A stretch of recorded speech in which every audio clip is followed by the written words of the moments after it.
Hello दोस्तों, एक बार फिर से स्वागत है आपका हमारे चैनल में for accountancy only and we are discussing matter relating to GST and accountancy and latest updates in the market and in the new scenario arising in the market we all discuss in this channel. तो आज जो हम discuss करना चाहते हैं basically जो हमारी query आई है उस क्वेरी में जो बोला गया उसमें बोला कि हमें डेबिट क्रेडिट का अंडरस्टैंडिंग नहीं लग पाती कि डेबिट किसको करना है क्रेडिट किसको करना है। ये मैंने पहले भी एक वीडियो बनाया था जिसमें मैं बताया था किसको डेबिट करना है किसको क्रेडिट करना है, यानी डेबिट क्या होता है क्रेडिट क्या होता है। बेसिकली जो नए लोग आते हैं या कोई कॉमर्स बैकग्राउंड से नहीं है लेकिन वो चार्टर्ड अकाउंटेंसी कोर्स में कंपनी सेक्रेटरी कोर्स में या कॉस्ट अकाउंटिंग कोर्स में जाता है तो उसमें डेबिट क्रेडिट की कंफ्यूजन बहुत होती है, यानी किसको डेबिट करना है किसको क्रेडिट करना है। तो वो मैं आज डिस्कस करूंगा आपको। मैं 3 वीडियोस की बनाऊंगा जिसमें तीनों अकाउंट को हम डिस्कस करेंगे। नॉर्मली जो हमारे अकाउंट्स होते हैं अकाउंट को हम 3 पार्ट में डिवाइड कर देते हैं, personal account, real account and nominal account. तो एक में हम पर्सनल डिस्कस करेंगे, एक में रियल करेंगे, एक में हम नॉमिनल डिस्कस करेंगे। जो मैं आज डिस्कस करना चाहूंगा रियल अकाउंट। हम डेबिट क्रेडिट के लिए बेसिकली हम अकाउंट को 3 पार्ट में डिवाइड कर रहे हैं जिसमें आता है पर्सनल, रियल एंड नॉमिनल। अब रियल अकाउंट क्या है?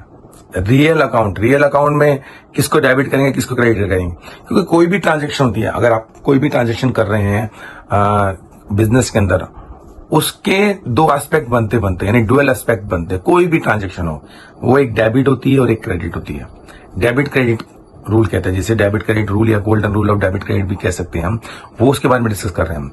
तो मैं अब रियल अकाउंट की बात करता हूं। रियल आइटम कैसी होती है? रियल आइटम जैसे हमारी है बेसिकली हम एसेट को बोलते हैं। रियल आइटम एसेट क्या है?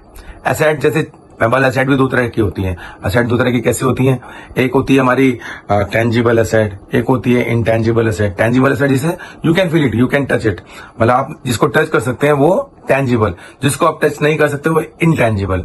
तो रियल अकाउंट में हम टेंजिबल एसेट क्या है, वो टेंजिबल एसेट में जैसे हम एग्जांपल दूं आपका, आप टेंजिबल एसेट में आपका जो से हो गया फर्नीचर, लैपटॉप और आपका कैलकुलेटर, स्टेशनरी, स्टॉक और कैसे जैसे ला सकते हैं। कुछ भी चीजें लाएंगे जो फिजिकल फॉर्म में है, जो फिजिकल फॉर्म है वो हमारा क्या टेंजिबल एसेट होते हैं।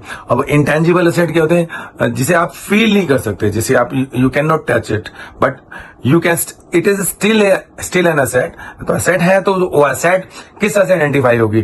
कुछ चीजें होती हैं जिसे कि इंटेंजिबल कैसे कह सकते हैं इंटेंजिबल, जैसे कि आप किसी की रेपुटेशन खरीदें जिसे हम गुडविल के नाम से देते हैं, जैसे वो गुडविल है, वो गुडविल क्या होती है इंटेंजिबल एसेट्स के अंदर आपकी आ जाती है। तो ये इंटेंजिबल एसेट जिसे आप टच नहीं कर सकते। तो ये चीजें हमारे, आप जैसे इसमें मेजर है कॉपीराइट भी आपका इंटेंजिबल एसेट के डेफिनेशन आ जाएगा जो रियल अकाउंट है। ये रियल अकाउंट में ही आएगा, चाहे tangible intangible, good copyright, patents, goodwill, इसको क्यों आप बेच सकते हैं, you can trade on it. अगर आप उसमें ट्रेड कर सकते हैं तो इसको आप बेच सकते हैं। तो ये इंटेंजिबल है लेकिन still it is an asset, ये एसेट भी है।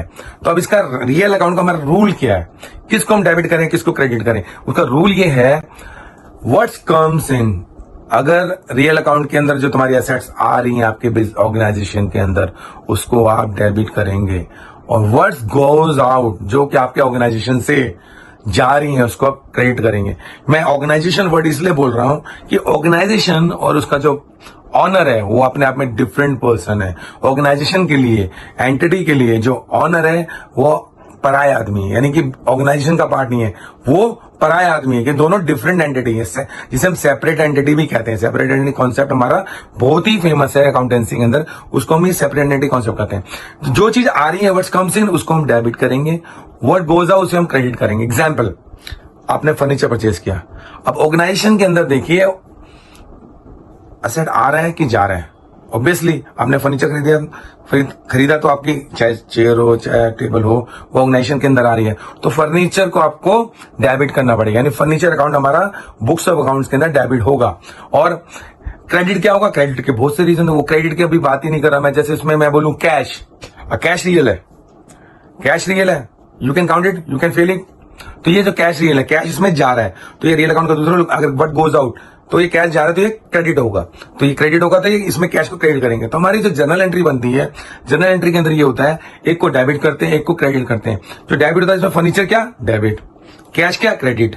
10,000 रुपए का खरीदा तो 10,000 ही डेबिट होगा, 10,000 ही क्रेडिट होगा। तो यानी बैलेंस बराबर होना चाहिए, जितना डेबिट होना चाहिए उतना ही क्रेडिट होना चाहिए, जिसे डुअल एस्पेक्ट बोलते हैं, डेबिट क्रेडिट रूल। तो ये हमारा रियल अकाउंट में होता है, what's comes in debit, what goes out credit. ये रियल अकाउंट का आपको ध्यान रखना है। जिसमें मैंने बताया टेंजिबल एसेट भी होती है, इंटेंजिबल एसेट भी होती है। जो कुछ आ रहा है ऑर्गेनाइजेशन के अंदर वो डेबिट होता है, जो ऑर्गेनाइजेशन से आपका असेट जा रही है वो क्रेडिट होती है। और इसी के साथ ये एक छोटा सा हमारा एक पार्ट है रियल अकाउंट का। ऐसे हम पर्सनल अकाउंट भी डिस्कस करेंगे, वीडियो में बड़ा नहीं बना रहा। ऐसे हम नॉमिनल अकाउंट भी डिस्कस करेंगे, उसमें किसको डेबिट करते हैं, उसमें किसको क्रेडिट करते हैं, ये हम उसमें देंगे नेक्स्ट वीडियो में। तब तक के बाय बाय, टाटा, हाय, टेक केयर।